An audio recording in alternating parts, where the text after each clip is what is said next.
श्रीमन्नारायणीयं दशकं 73 निशमय्य तवातयानवार्ता वृषमार्ता पशुपालबालिकास्ता किमिदं कथं मितिमा समवेता परिदेवि तान्य कुर्वन्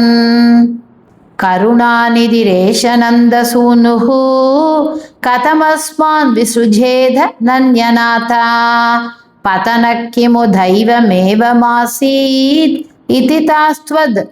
गतमानसा विलेपुः चरमप्रहरे प्रतिष्ठमानः सह पित्रा निजमित्रमण्डलैश्च प्रतितापभरं नितं विनीनां क्षमयिष्यन् व्यमुचः सकायमेकम् अचिरादुपयामि सन्निधिं वो भविता साधु मयैव सङ्गमश्रीः अमृताम्बुनिधौ निमज्जयिष्ये धृतमित्याश्वसिता वधूरकार्षी सविषादभरं सयाञ्चमुच्चैर् अतिदूरं वनिताभिरीक्ष्यमानः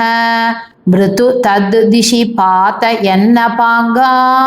सफलो क्रूररतेन निर्गतो भू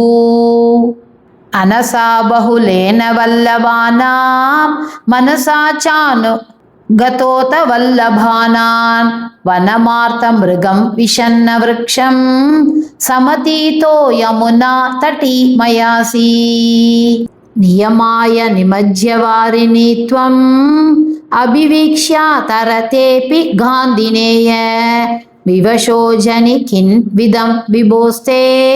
ननु चित्रं त्ववलोकनं समन्तात् पुनरेष निमज्य पुण्यशाली पुरुषं त्वां परमं भुजङ्गभोगे अरिकम्बुगतां भुजै स्फुरन्तं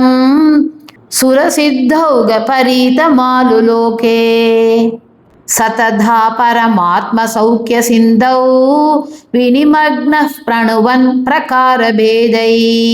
अविलोक्य पुनश्च हर्षसिन्धोर् अनुवृत्त्या पुलकावृतो ययौ त्वाम् किमु शीतलिमा महाञ्जले यत् पुलकोऽसाविति चोदितेन तेन अतिहर्षनिरुत्तरेण सार्धं रतवासी पवनेश पाहि मां त्वं श्रीहरये नमः श्री पोन्नु गुरुवायूरप्पने शरणं श्री चोटानिकरै भगवती अम्मये शरणं आनंद चिन्मयने शरणं नारायण अखिल गुरु भगवन्नमस्ते सर्वत्र गोविंद नाम संकीर्तनं गोविंदा गोविंदा।